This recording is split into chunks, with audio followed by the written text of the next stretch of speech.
Assalaamu calaykum waraxmatullaahi wabarakaatu. Waxa caawan arki doonaa channelkii weynaa ee Waqla Studio oo hawada laga saaray. Haddii aynu qorno markaa aynu Waqla Studio halkan ka search garayno, waxaa inoo soo bixi doona markaa Tesla and Twitter. Markaa waxaa ku jira aynu gudaha u geli doona markaas Tesla and Twitter waa channelkii aynu naqaanay markaa Waqla Studio. waad aragtaa live baa lagaga jira, dad cadaan ah live kaga jira.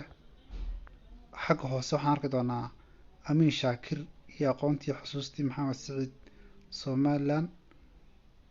halkan Joori Janno indho jacayl waa muuqaaladii hore aynu ku naqaanay Waqla Studio baa kasii muuqda.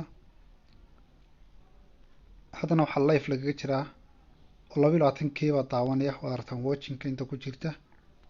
meelna 5.6k baa lagaga daawanayaa. maha channelkii koowaad ee Soomaali leedahay ee markaa inta la dhacay muuqaalo laga soo daayay, waliba xayeysiin iyo lecture ay ku xidhan yihiin markaasi dad badan ilaa 22,000 qof baa imika hadda live ka daawanaya.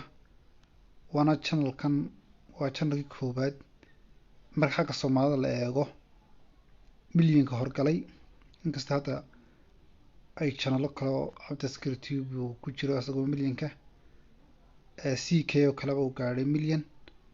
hadda waa cillad soo wajihi doonta dhammaan youtuberada Soomaalida in laga dhex shaqaysto channeladooda. waan arki doonaa markaa bal isha ku haya xagga ugu dambeeya channelkaasi.